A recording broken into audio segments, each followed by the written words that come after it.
Welcome to the Impact Learning Visionaries podcast, where we celebrate the unsung heroes of the learning and development industry. As always, we'll be bringing some laughter and a bit of fun along the way, but more importantly, you'll get some incredible insights, key lessons, and unique perspectives on everything related and possibly unrelated to training and development. Let's get this show on the road. Hello everybody, and welcome to another exciting thrill ride of Impact Learning Visionaries. I'm delighted today to be joined by Laura Overton, who has over 30 years of experience in learning and development and is not only an expert in learning development, but an accomplished international speaker, author, facilitator, and industry analyst. She's hugely passionate and curious about how we can link theory to practice so that learning innovation results in business impact, and is a driving force behind Learning Changemakers, an organization focused on creating true learning and development impact and helping others to do the same. Laura, welcome to the show. I am so pleased to be discussing my favorite topic with you, Jason. Thank you for inviting me. And my favorite topic, obviously, we discussed that was Cirque du Soleil, but we'll get to learning and development shortly. Just kidding.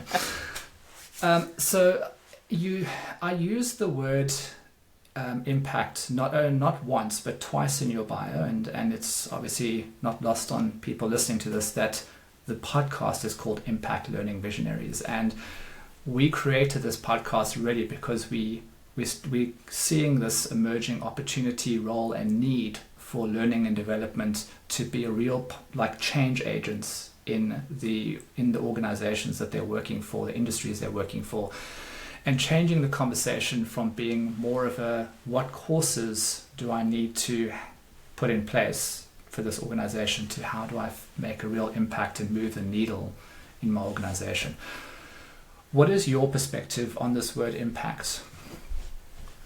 Well, as we mentioned before, I think the concept of creating business impact through learning has really been part of my complete DNA as a learning professional since I started my career in the mid-80s. I was always interested in the technology side of this, but it was always about, could the technology allow us to do something different for business? So my interest in impact has started literally in the mid-80s, working in technology-enabled learning in the 90s, where it was very new. A lot of the elements for corporate world were very new, and to get something new working and established, it has to make a difference, Jason, doesn't it? It has to do something that goes beyond this is our course and this is our catalogue. So impact was part of my DNA when I was working with organisations to help them shift the needle on learning innovation. And then in the early 2000s, when I started my research programme, impact was the heart of that as well. It was like, okay, we've got all these tools, we've got all these technologies, we've got all this talk about impact. Why is it that we're not achieving it? And that set me on a quest of research and exploration, to say, okay, well, what do we need to do? Who's doing it? What are they doing? What can we learn from each other? How can we learn together? So yes, impact is a bit of a word for me. It's definitely in my DNA. So I mean it's what I want to kind of just jump into is many years ago when I told people I started programming in the 90s, some smartass went and said to me, oh, so you were there in the beginning, like the dinosaurs. And I haven't forgotten that. But I mean, you've been around in learning and development since the mid-80s. So you've had this brilliant opportunity to see a lot of the technology as it's kind of come through the learning and development industry, had its time in the sun. Some technologies have been very dominant in that conversation. Some have kind of come and go and been maybe relegated more to the realm of it was a nice idea. But I mean, what is your take on just the history of technology in the learning and development industry, and where you think the biggest impacts have been made with technology? Well, I think what's really interesting about having been investigating with, as you know, as an explorer in the industry for so many years, is that I've seen a lot of tools and technologies come and go. You know, Facebook was born at the same time I started my research program back in 2003, 2004. Twitter came along, the iPhone came along, we've had virtual reality and all the amazing stuff that comes along with that has come along. In my earlier days, pre my research, you know, I was operating through the birth of the internet and the influence of the internet on our work as learning professionals.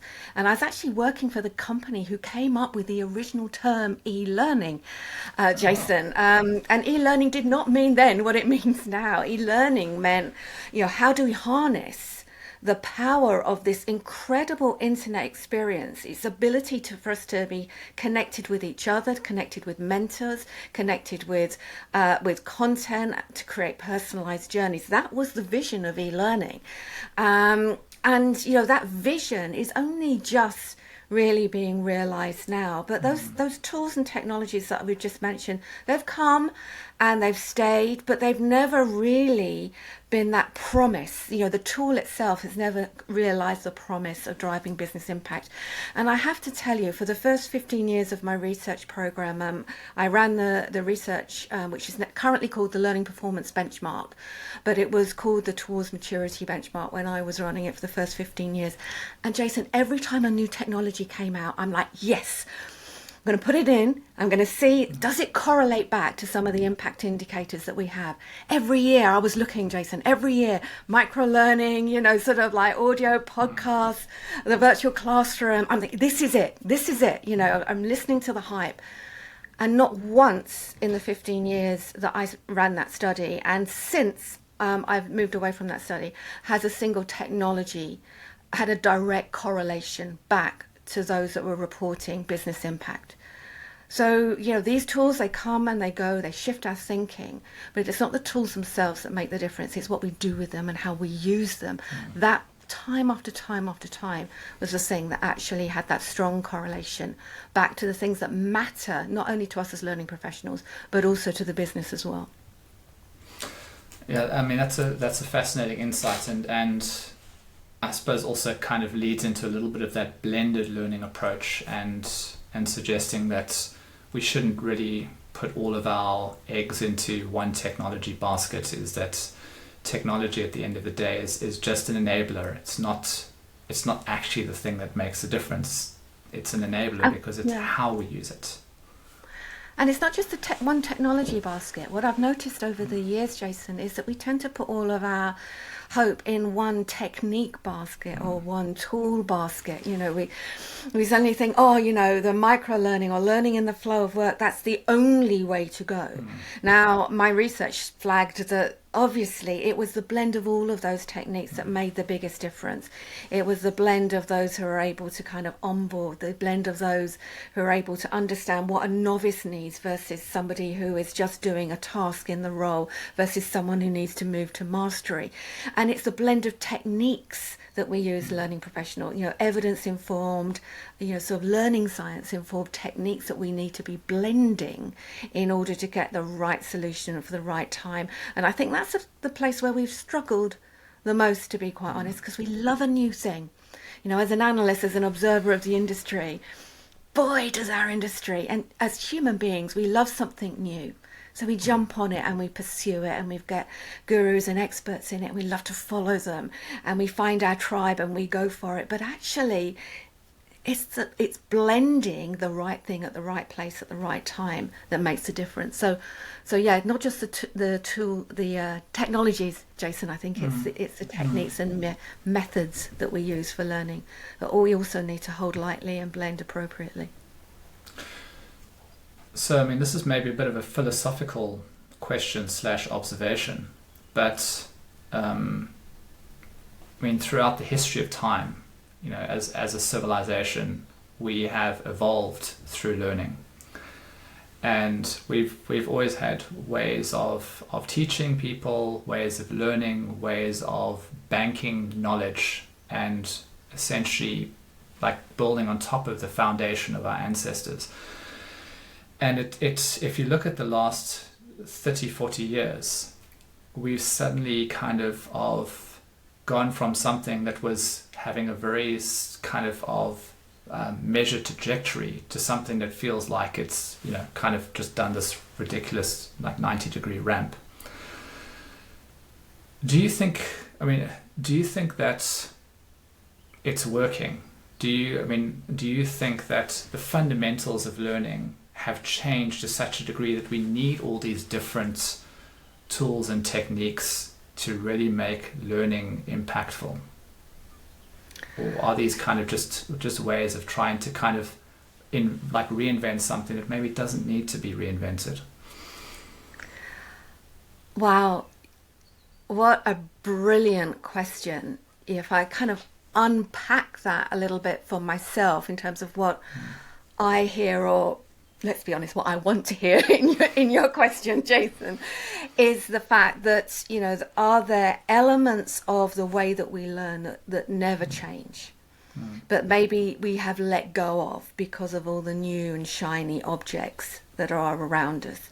I think that's one element of the question that I think is very, very relevant. And I think it's great to see people like Laura Overton, Stella Collins, talking about the way that we learn, the way that the brain learns, how we need to go through that process of understanding memory. These are things that have been going on for an age. And I think that it's very clear from the research, from the conversations, that many of those elements are being forgotten in our profession, and they need to be revisited. They're not new, but they are new for now.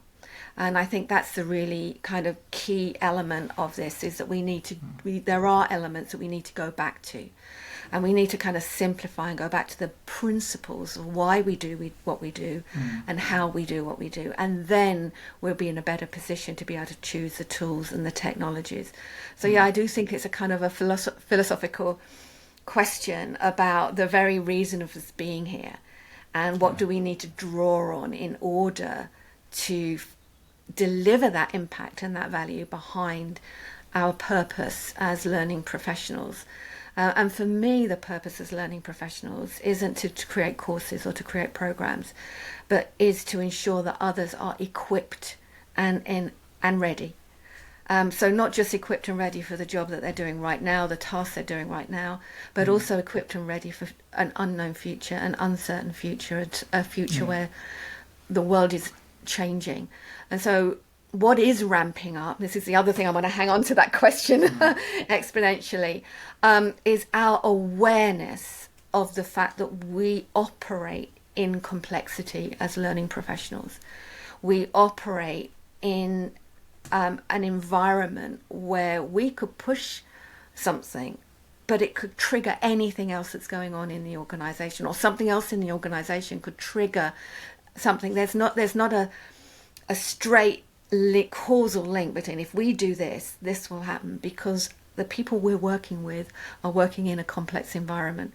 And I think the reason it's ramping up in terms of the things that we're battling with is because we are full on facing that complexity, and the pandemic brought that to us. But the fact that the change hasn't stopped and it's just accelerating is something that I've seen over the last 20 years. In fact, when I started my first study, what was the political economic environment? It was SARS, there was pandemics, there was wars, there was new technology coming through. Yeah, and my first line of my first ever report that I wrote was, change is so rapid, we have to do something different.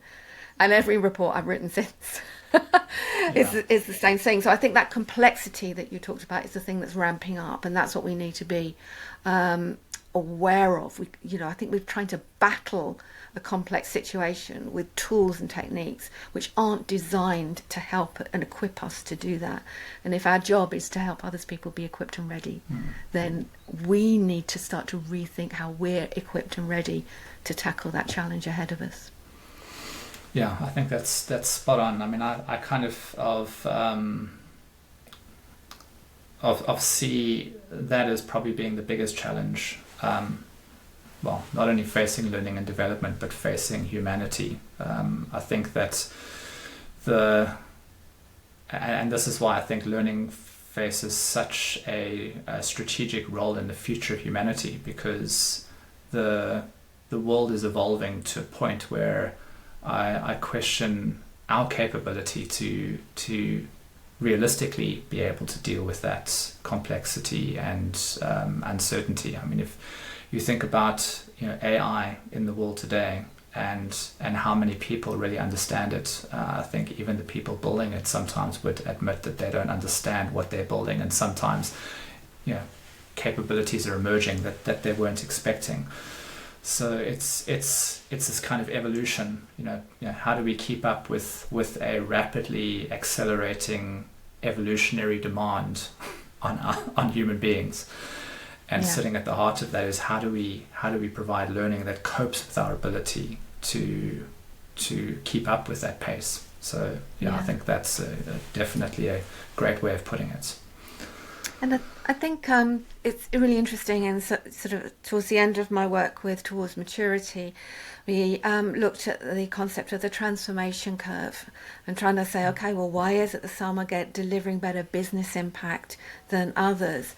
And we'd already uncovered a number of principles, a number of ideas, but actually fundamentally those that were consistently achieving more had shifted their mindset from learning as being a producer to learning as being an enabler. It's not that we no longer produce, but we're smarter in what we choose to do in order to enable learning in the organisation. And we're more open to consider things that are beyond ourselves. And to say, what is our role in helping the organisation, helping teams, helping individuals, and enabling them to continually learn in that environment.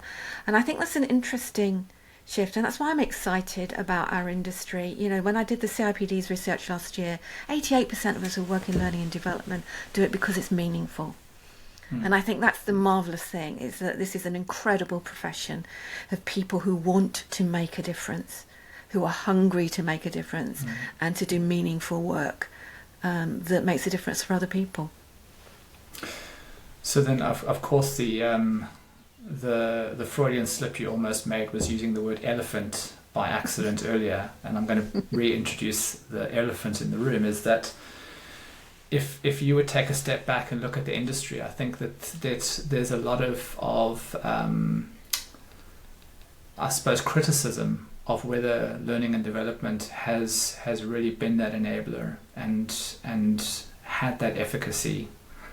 What are your thoughts on that? I mean, do you think that's a valid statement? Do you think it's maybe a oversimplification of what is actually a challenging space? I think it's a valid statement in the sense that the whole world seems to be slamming the learning and development profession. You can't go to a conference or listen to a podcast without hearing someone say, we ought to, we should, why not? And I think that's been damaging. I mean, I'm an impact girl. We've already established that in the conversation. I really love the fact that I have seen our profession improve retention in an organisation, speed out time to roll out of products, get shift culture, get involved with doing all of those kinds of things that we want to be known for. Where I'll be a little bit controversial is I think our emphasis on impact has taken a turn that is damaging us. Our desire I've got to prove myself. Can I show that my intervention has made a direct difference to this? We've become, rather than our evidence around us and our impact evidence allowing us to improve the situation, like to track and to explore what's going on in the world, sort of like, we're going to try this, we're going to tweak that, let's see if that's happened, let's constantly review, let's constantly go back, because we're all working to the same goal here. It's this kind of collaboration around impact that should be the thing that releases us, so that any data that comes through is all about us improving our service, improving our relationship. But I think we've slipped into this sense that our evaluation methodology methodologies, all of which are valid. I mean, I love a good valuation methodology, but using them to prove ourselves to others, to prove that we should get more money, to prove, I think, has been the thing that has stopped so many people from even facing towards business value, looking towards driving business value, because they're frightened of letting themselves down, let alone having to face the questions of everybody else. So I think it's very dangerous space that we're in right now, that accusing L&D of not achieving that impact, because I think we've set ourselves up for emotional failure in this space. And I think we need to start thinking differently about what that data means to us in terms of improving rather than proving ourselves. All right, people, fasten your seatbelts. We're going down a rabbit hole here, because I think that is a very interesting, intriguing statement. And I guess my first one is, how do you overcome that when the very mechanism that you're working within, which is the business environment, almost requires you to prove yourself on a daily basis? They're all about metrics. They're all about bottom line. They're all about profitability, revenue growth. So how do you kind of navigate the world where you're kind of talking about value to the business, proving yourself, but also then talking about almost, you know, kind of like a more organic growth, looking at the kind of ecosystem around you? You're talking about that experimentation mindset of trying different things, seeing what sticks. How do you navigate that complexity? I love that question, because it is about navigating complexity. And I think one of the challenges that we have in looking at demonstrating our impact is we think that the business expects that of us. I'd challenge you back and say, does the business expect that of us? Are they saying, why aren't you helping me to reduce time to rolling out this new system? Why aren't you doing more to help me with retention? Why aren't you? I don't believe that the business is asking that of us. I think they are so used to us just delivering courses that they're not even thinking, why aren't you delivering against that KPI? So what I've noticed in high-performing teams, and in the research work that I did during the pandemic, which was with Michelle Ockers and Shannon Tipton under the Emerging Stronger project, where everything was up for grabs. Jason, you know that, at that time. What was so interesting, that those that were emerging stronger from the pandemic were those that were curious. It was like literally we were rolling up their sleeves with the business and saying, okay, what have we got to do together? At that particular point in time, everyone had to go remote, customer service, all that stuff. But we were working together. We weren't trying to push out programs that people didn't think were relevant or new technologies that people couldn't see the point of. We were there with our sleeves rolled up, working on a common business problem. And so I don't think the business is asking that of us. I think we are asking the business to buy into our ideas, and they don't like them. That's completely different. But I don't think the business actually expects us to make a difference. And so they're not asking us why we're not. As soon as they do, and that's one of the reasons why I had such an emphasis on impact in my first 15 years of research, was to say, look, here's a piece of research. Let's talk together. Let's say, okay, if some others are achieving some of these statistics on productivity, etc., let's talk about how we might work together to do that. And that's shifting the conversation for both business and for L&D. So I don't think business leaders are expecting that of us. We're going asking for money for things that they don't understand, so they're asking for justification. But we're not going to them saying, how can we work together on the problem? How can we do things differently together? And the high-performing teams in my research, that's what they did. Okay, so I definitely understand where you're kind of going with this now. Is what you're essentially arguing is the traditional role L&D have played versus the future role that L&D should be playing, which is a real partner to the business, is understanding, instead of being a cost center, a recipient of downstream information, is actually really trying to understand the system that they find themselves in and understand how to effectively pull the levers in that system to make the biggest impact on the business. And obviously from an L&D perspective, that really actually ends up boiling down to, how do I make the people in this organization capable of making that big impact, and what's kind of preventing us from where we are now achieving that to where we need to be. Is that kind of a good way of thinking of it? I think so, absolutely. Again, it goes back to the point about, just to simplify the complex is, how do we shift to becoming those enablers within the business? And there's a whole heap of different factors that need to go on within that. We have to first see ourselves as enablers rather than as being as experts. It's important for us to see ourselves as collaborators and interconnected individuals rather than people who are providing a service for others. It's how we see ourselves also that influences how that engagement takes place in the business. And I think that's also very important.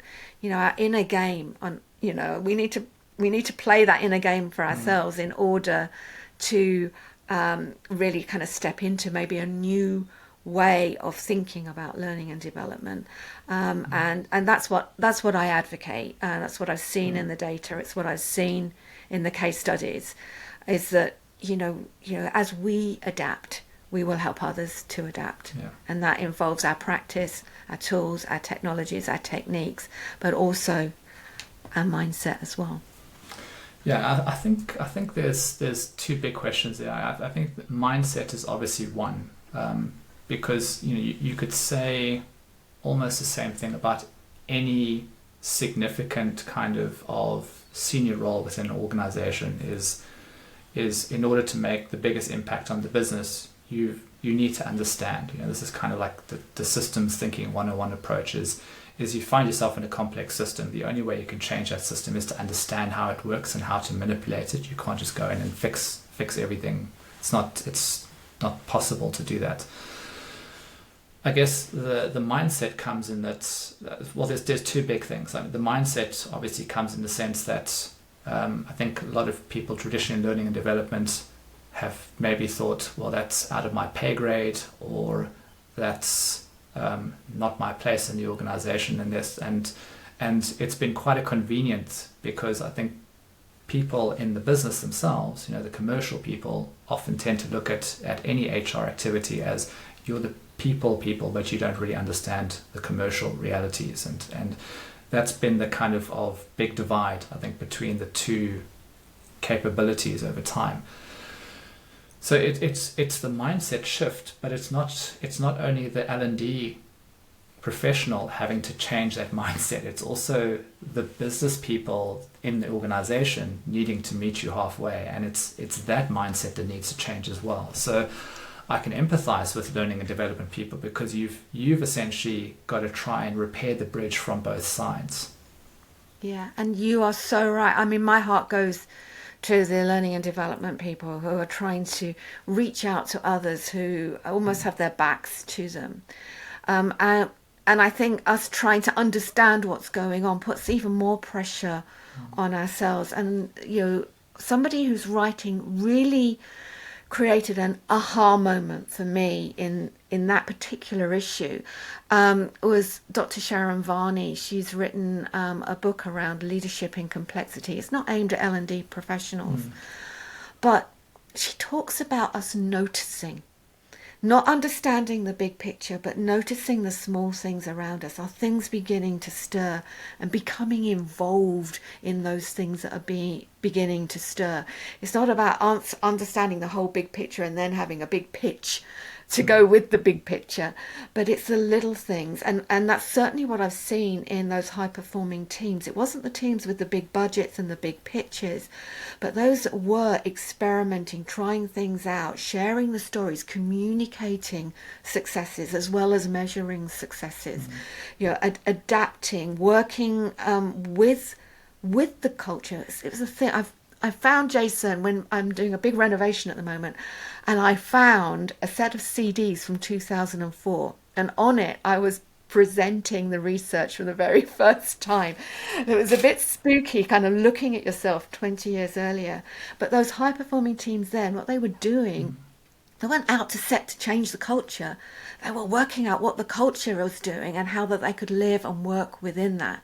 And everyone did that in a different way because each of their existing cultures were different. So they were shifting the culture by noticing what was already going on in the culture. And I think it's this noticing, responding, seeing where it goes, and being observant for where success is and where ideas are being picked up or even generated, and getting involved with that. And I think that's what makes the difference. That's why I love Sharon's work, is about leading in complexity isn't having the plan there and either helping from behind or pushing from the front. It's about being able to spot and see what's going on and being able to respond to that and use the feedback in a very positive way to encourage more change.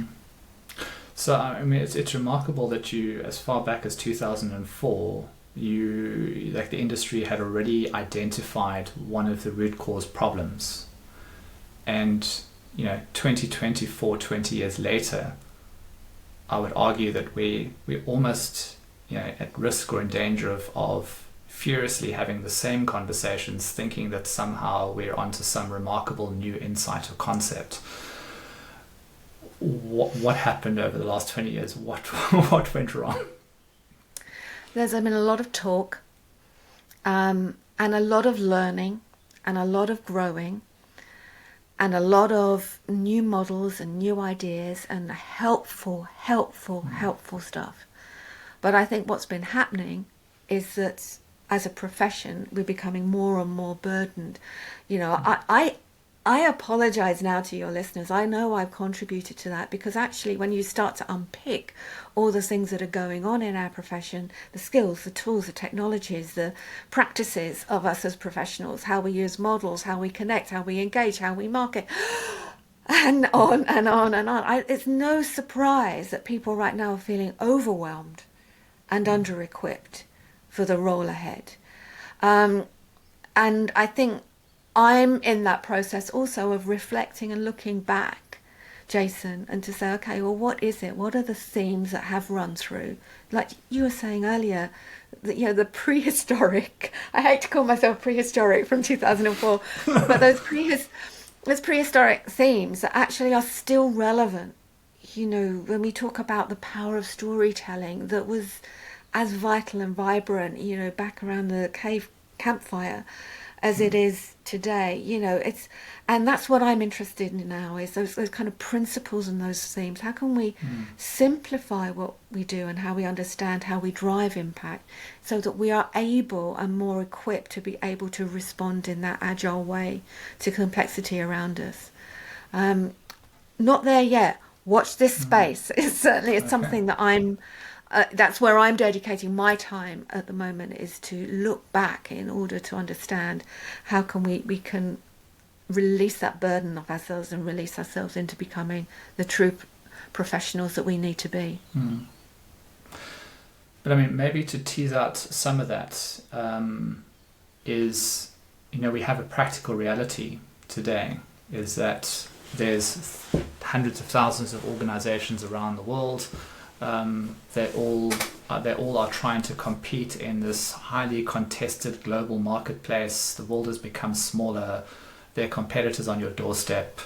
Everybody's fighting for market share, product market fits, like some kind of unique selling point, and then dealing with that in, being the victims of their own success. And suddenly you've got product market fit, the company grows, and you're no longer a small team of 10 people where pretty much, the kind of founder of the business is directing how things go. And as every organization scales, it becomes more complex, and inevitably a learning and development person shows up and thinks, right, what do I do now? And then they're faced with the realities of, and let's be honest, I think a learning and development manager now needs to be a CEO. They've got to deal with the same such practicalities as a CEO. They've got to be subject matter expertise in their space. They've got to understand how the organization is moving over the next year to 5 years. They've got to understand what the people in the organization are doing. They've got to understand how to market themselves in the organization so that people buy into what they're trying to do. It sounds like an overwhelming task, but pragmatically, what advice do you have to people who are either kind of coming from the traditional world, where they've been sitting in a large corporate and all they've had to do is go and kind of find a consultant to do a course, to the people who are training to kind of step into this industry for the first time? I think if you're stepping into this industry for the first time, it's a marvelous moment, because I was listening to your conversation with Katya, the author of the Learning Ecosystem book, and she was talking about the power of curiosity. And I think that really is something that can energize us in that very complicated world. If I was stepping in, just the ability to ask questions, because if you're new, you can ask questions. You can say why. Well, what difference does that make, and how do you do that, and what makes this project so good, and why did this project fail? And our ability to then be curious and step outside. Sort of your podcast, other podcasts, LinkedIn, communities, to be able to go out, to get involved. You've got great communities out there, Learning Shakers, Lavinia's Offbeat work, modern, vibrant, exciting learning and development communities full of curious people asking questions of themselves, of their colleagues, of their peers, of the industry, of their business. And for me, I think that's the thing that I would love to be taught as 101 L&D skills, is that, the being comfortable with being curious, and being comfortable then with exploring and experiments. Now, I'm a massive advocate of evidence-informed decision making, a massive advocate, but I think sometimes you can want so much evidence before you, so much proof behind you, that you stop feeling what an exciting profession this is, and what an exciting opportunity there's to have around us. So if I was going to be really pragmatic, I'd just say go out, ask questions, particularly for those that are new. And for those that are existing in an organisation, that's tougher, because we've got into habits, and we've got into ways of doing things and ways of working with people. But change is going to have to come, and so maybe small changes. Maybe if you're heading an L&D team, try and get some of that curiosity going within your own team. Encourage your team to go out and bring something back. Use yourselves as your own guinea pigs to actually just explore new ways of thinking, new ways of doing, practicing, and to scurry out into the business, try something, ask a different type of question a different way, and come back and feedback, reflect together, grow together, until your confidence to try something new with the organisation you're working with is there for you to be able to kind of lean into it. So there are two very pragmatic views there. It's and a lot of it is about our attitude, because we've got enough information. But it's a case of how we use it and how curious we are about how useful it's going to be to us in the situations we find ourselves. I think it's going to make the difference.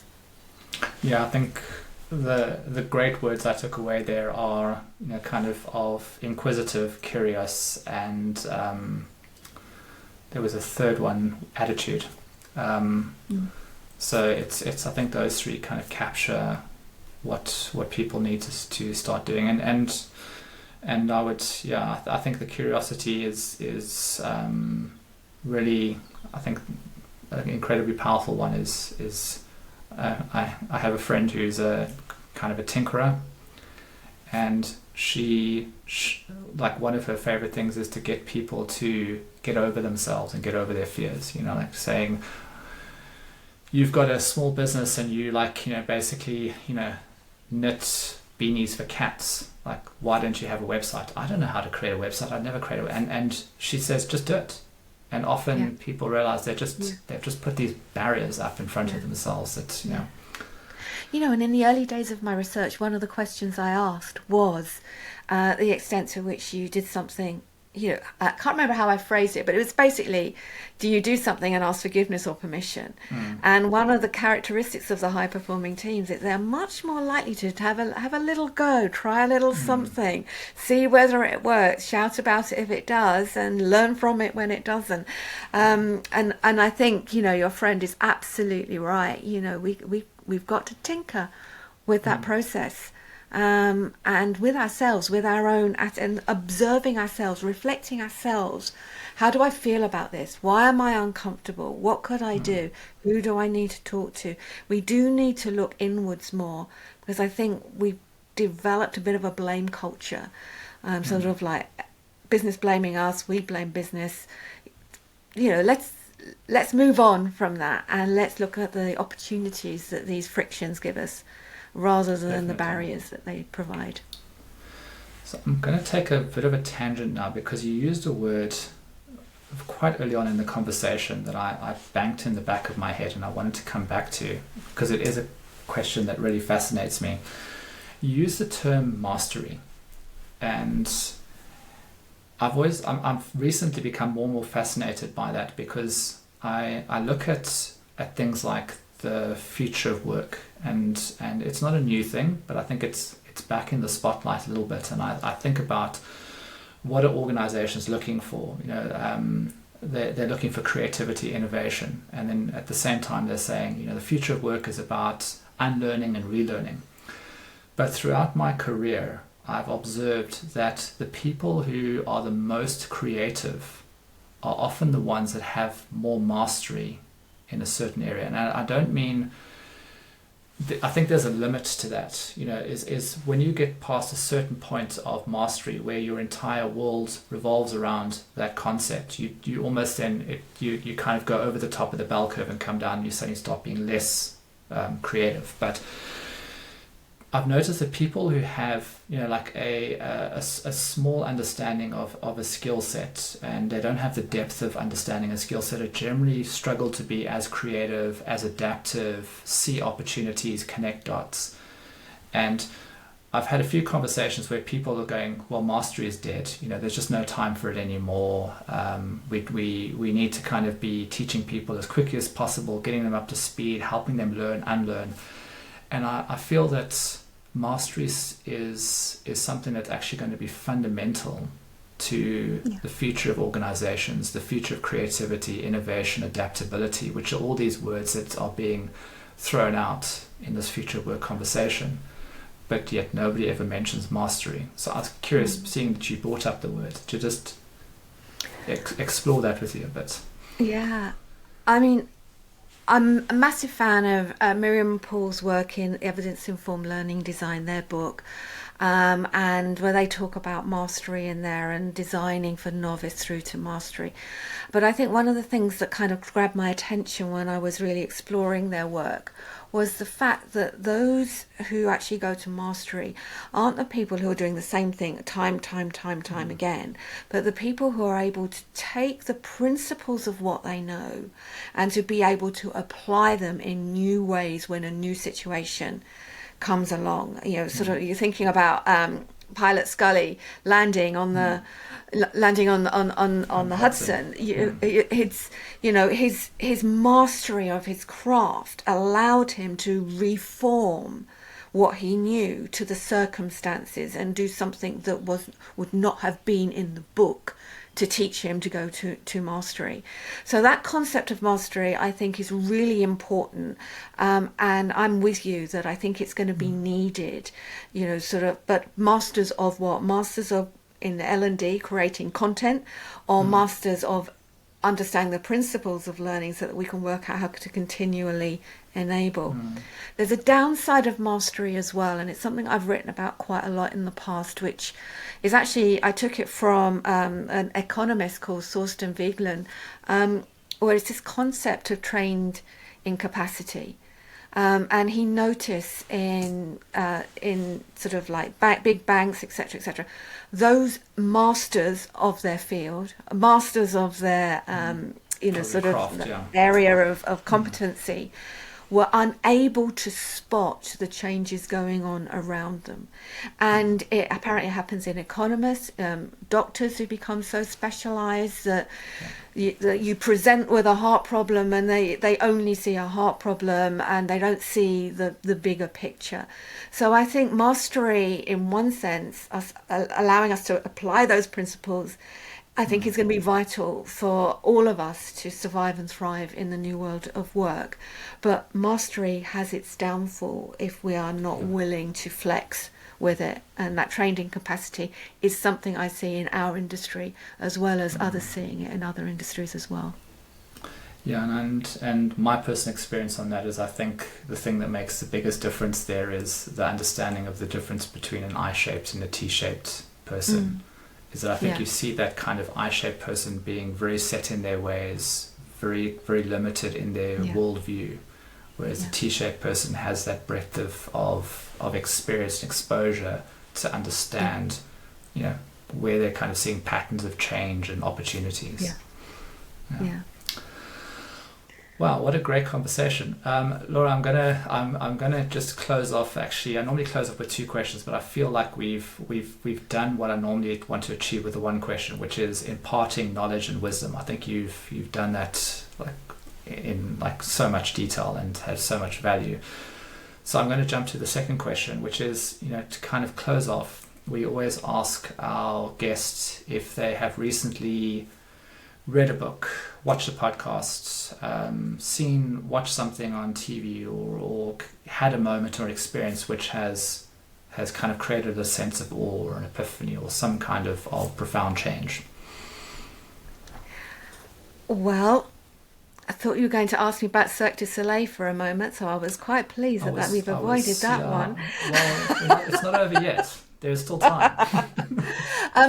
I tell you what has absolutely captured my attention right now is the book by the music producer Rick Rubin, called The Creative Act, The Art of Being. And there's been some criticism by his big music fans of this book hasn't been a tell-all about all the great musicians that he's worked with over the years. But it's the most incredible journey about releasing creativity, about noticing, about thinking, about being yourself, about imposter syndrome.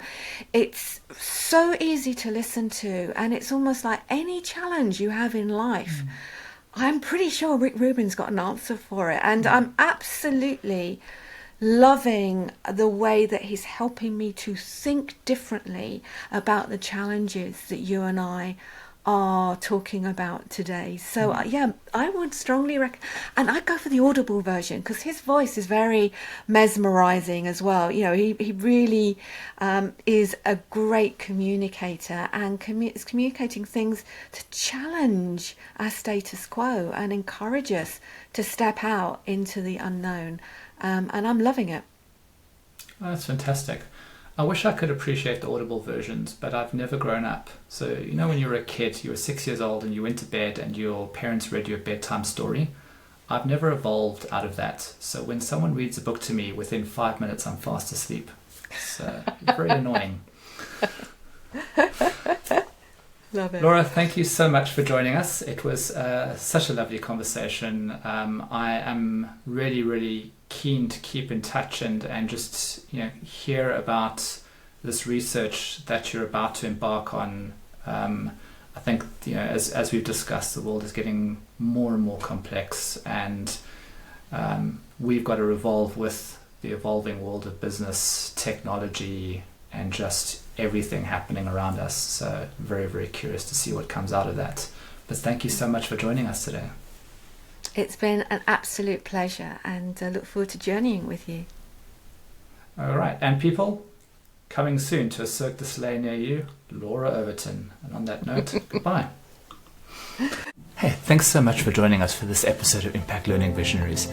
If you found it interesting or helpful, please subscribe by clicking on the button down below so you don't miss our next one. Also, be sure to check out our Reality Bites blog for more information on how technology is aiding in learning development. Links are all in the description below. Go check it out. Thanks a lot. Bye.